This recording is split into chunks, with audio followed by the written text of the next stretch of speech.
Bismillahirrahmanirrahim. Assalamualaikum warahmatullahi wabarakatuh. Terima kasih kepada Tuan Moderator dan juga timnya, bekas pengetua saya di SMK Rusida, kepada panel juri kita pada hari ini, rakan-rakan pembentang, rakan-rakan guru besar dan juga pengetua-pengetua. Baik, alhamdulillah pada pagi ini saya diberi peluang untuk berkongsi amalan terbaik di sekolah saya, iaitu di SMK Bukit Sawa. Untuk pengetahuan tuan-tuan dan puan, saya mula bertugas di SMK Bukit Sawa pada bulan 12 2019. Jadi masih terlalu awal lah ya. InsyaAllah akan diteruskan. Ini sedikit profil sekolah ya. Bilangan guru 95, bilangan murid 1227 orang, yang terdiri daripada pelajar-pelajar tingkatan 1 sehinggalah kepada tingkatan 6 ya. Dan sebuah sekolah asrama ya, asrama desa. Bilangan kelas 44 buah, bilangan AKP seramai 12 orang ya. Baik, apabila menjejakkan kaki ke SMK Bukit Sawa, saya mencari-cari apakah isu-isu yang ada yang boleh saya tangani dalam masa yang sedia ada ya. Jadi di antaranya ialah peratus kehadiran 89.6% pada tahun 2019. Dan bila dikaji semula kita dapati bahawa peratus ini terjemah kerana beberapa faktor. Antaranya ialah pada masa lalu atau pada masa 2019 tidak semua guru login APDM. Ia diserahkan kepada pembantu operasi. Jadi ada mismatch dekat situ. Jadi kita tak dapat data yang sebenarnya. Yang kedua, PSS tidak dimanfaatkan. Yang ketiga adalah pengurusan aset. Jadi saya memilih PSS tidak dimanfaatkan atas beberapa dasar. Yang pertama, kerana ia amat dekat dengan saya. Kerana saya pernah menjadi guru media pada zaman-zaman saya cikgu dahulu ya. Jadi ianya dan saya juga adalah merupakan ketua jurulatih nilam negeri Terengganu. Jadi lalu macam mana pun itulah pandangan yang pertama.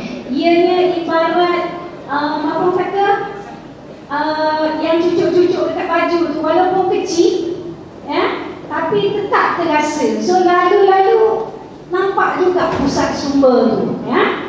Jadi antara yang saya nampak ialah jumlah penggunaan PSS daripada tahun 2017 sehingga 2019 kurang daripada 20% bilangan keseluruhan pelajar yang menggunakan PSS. Tingkatan 6 tak ada langsung ya.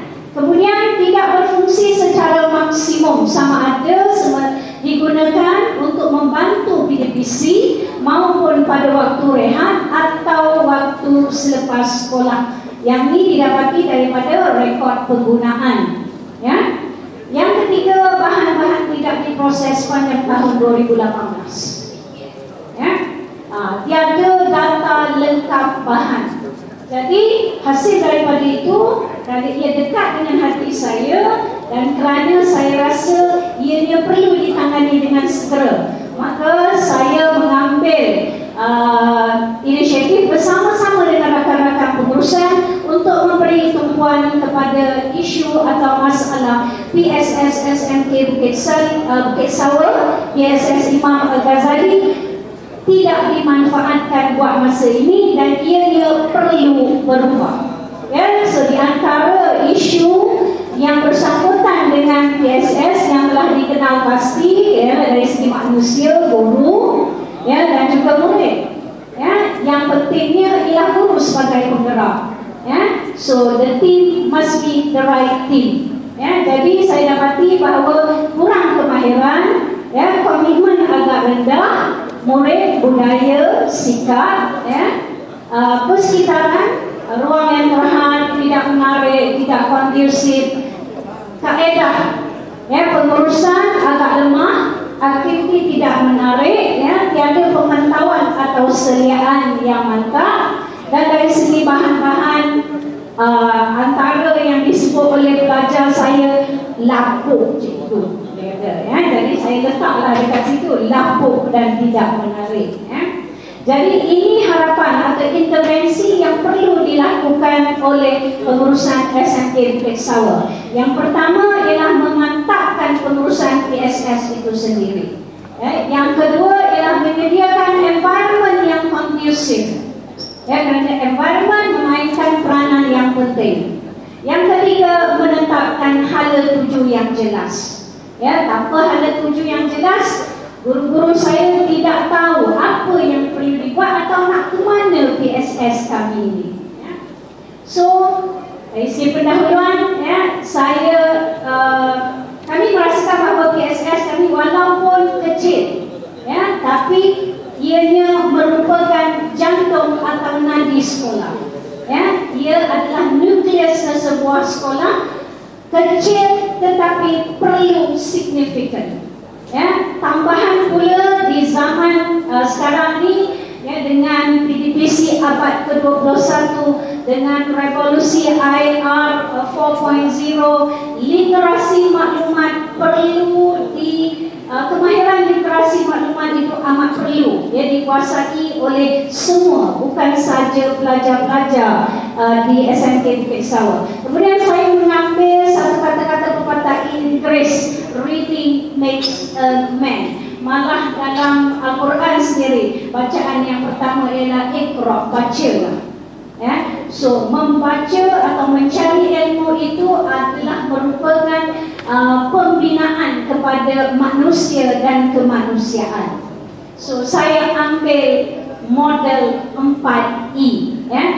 Kami semasa membuat perbincangan, bertanya, so what's the game plan? Apakah plan tindakan yang perlu diambil? Nak buat memang nak buat, tapi nak buat macam mana? Duduk berbincang, we came up with a model yang kita panggil model 4E, Sawah Read atau Sawah membaca. Bukan ular sawa, buah sawa. Mula-mula pun ingat ular sawa tau. Jadi matlamat projek ini ialah supaya Pusat Sumber Imam Al-Ghazali dapat melaksanakan perancangan dan pengurusan dengan teratur dan berkesan. Meningkatkan kualiti perkhidmatan sebagai sumber rujukan dan juga akhir sekolah, dan menjadikan pusat sumber sebagai penyokong proses PDPC abad ke-21. Objektif, meningkatkan kecekapan pengurusan fail dan data, memantapkan program-program pusat sumber, memupuk tabiat belajar sendiri, membaca, menyelidik, mencari maklumatnya. Semua ini adalah kemahiran literasi maklumat dan menyediakan suasana yang kondusif.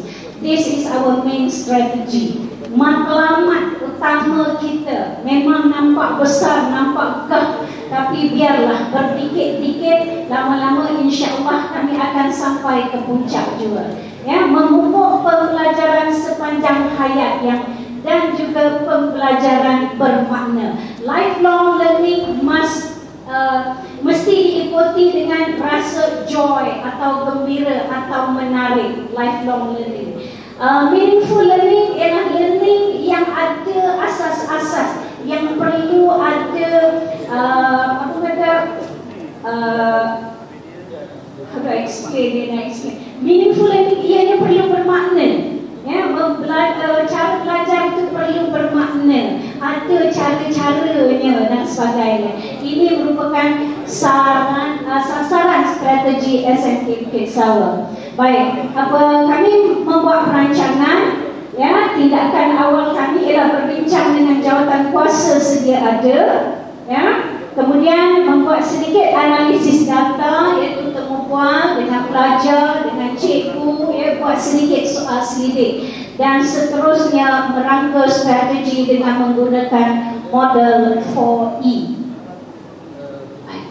Dalam pelaksanaan model 4E, tinjauan awal, kajian data dilakukan. Yang kedua, pelantikan jawatan kuasa 2020. Sebelum terbit tahun 2020, selalunya kita dah bersedia dengan takwim, dah ada jawatan kuasa sedia ada, tapi perbincangan kita ubah, ya. Jadi ini proses kerja biasa, kita melibatkan pengurusan warga sekolah, PIBG, koperasi dan juga pihak-pihak luar. Ya. Baik, borang soal sedikit kita edarkan untuk mengenal pasti apakah trend bacaan, apa kehendak pelanggan. Sebuah pusat sumber dia ada pelanggan. Ya, jadi kalau kita berniaga, kita nak tahu 8P, kita gunakan strategi 8P.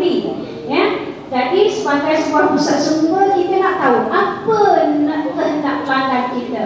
Memang jarang datang, kita bawa. Ya, tiada tujuan utama ke pusat sumber. Koleksi buku perlu ditambah. Bidang yang diminati oleh pelajar ialah fiction, genre, remaja, misteri dan rujukan. Baik, ini model 4E. Ya, model 4E digunakan untuk mengenal pasti bahagian mana yang perlu kami tackle ataupun kami ambil cakna atau kami ubah. E yang pertama ialah environment. Ya, hati-hati mengubah environment agar lebih kondusif. Environment ni mudah. Ya, ia berbentuk fizikal. Jadi senang diubah. Ada duit, insyaAllah boleh ubah. Ada kehendak, insyaAllah boleh ubah. Ada minat, insyaAllah boleh ubah. Yang kedua ni agak sukar, iaitu engagement. Ya, apabila melaksanakan model 4 ini, kami mensasarkan dua dahulu golongan yang perlu kami engage. Yang pertama ialah pelajar-pelajar. Bagaimana nak engage pelajar agar hati dia dekat dengan pusat sumber. Itu maksudnya engagement. Engagementnya datang melalui apa? Melalui program-program dan juga aktiviti-aktiviti yang ada. Seterusnya, engaging the teachers melalui aktiviti yang juga melibatkan guru-guru. Model ni boleh guna untuk mana-mana sahaja. Yang ketiga ialah expectation. Hala tuju perlu jelas. Saya maklum pada guru-guru pusat sumber dalam tempoh 2 tahun sebelum saya bersara, saya nak potong reben kat pusat sumber. Ya, saya nak pusat sumber kita beroperasi dengan penuh automasi. Jadi expectation itu jelas, dibentangkan dari segi tempoh masa dan apa yang dikehendaki. Ya, so every change must be clear. Ya, kena ada hala tuju. Dan yang ini biasalah kita, encouragement sama ada kepada teachers maupun kepada pengguna-pengguna iaitu para pelajar. Jadi selepas program kita membuat beberapa penilaian yang simple, ya, soal selidik, temu bual, analisa penggunaan dan juga pemantauan pihak luar iaitu daripada PPD. Ya, impact. Ya, hasil daripada pengurusan berteraskan model 4E, impak yang pertama ialah pengurusan yang lebih sistematik dan teratur. Ya, sekarang ni dah ada file, dah ada buku, dah ada buku stok dan sebagainya. Pengurusan sumber manusia yang lebih baik, ya, pengurusan file dan pengurusan stok baik, game changers. Ya, if you have a game plan but you don't have the team, then nothing could be done. Ya, saya dan juga pengurusan bersetuju untuk menukar semua jawatan kuasa sedia ada dan melantik jawatan kuasa baru pada pertengahan bulan Januari. Jadi mereka ini datang dengan hati yang terbuka. Ya, you must have the team to support your changes. Impak yang kedua ialah peningkatan penggunaan PSS dalam usaha meningkatkan pencapaian pelajar dan kemenjadian murid. Kita menggunakan data penggunaan kelas, ya. Kita menggunakan data pengunjung, aktiviti, student voices. Tapi yang menariknya ialah bila kita buat kajian tentang tren bacaan dan sebagainya, ya, tren pengunjung, kita dapati bahawa tingkatan 1 dia lebih kepada bahan-bahan rekreasi dan komik. Jadi kita tahu kehendak pelanggan kita sekarang. Kita cuba sedaya upaya untuk satisfy kita punya pelanggan. Tingkatan 2 dia buku cerita, komik, Tingkatan 3 dia lebih kepada nomor remaja, tingkatan 4 rujukan dan majalah, tingkatan 5 rujukan, tingkatan 6 dia rujukan ni tak apa-apa senang. Jadi ini Students Voices. Pembelajaran sepanjang hayat merupakan impak perpanjangan yang ingin kami capai. Dari segi kekuatan, kepimpinan, penerimaan guru, tapi masih ada yang perlu kami tambah baik. Apa seterusnya? Where do we go from here? Hajat di hati memang besar. Kami ingin memperluaskan jaringan PSS. Yang tu salah pilih tu.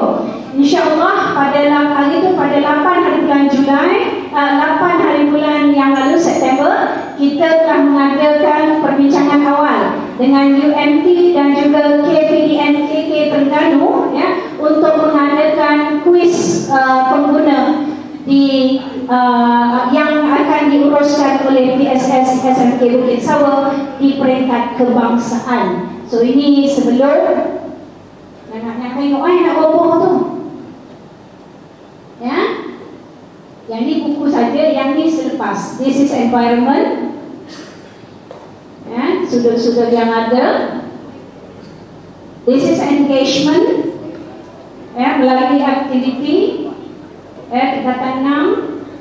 Proses buku kita panggil class by class supaya dia ada rasa kepunyaan. Kita tak guna pengawas pusat sumber saja. Ini kelas K2 KAA. Ini aktiviti, ini expectation. Kita akan bekerjasama dengan syarikat Axius untuk menguruskan pinjaman secara automasi. Encouragement. Thank you. I leave you all with change is hard at first, messy in the middle, and gorgeous in the end. So I hope that by the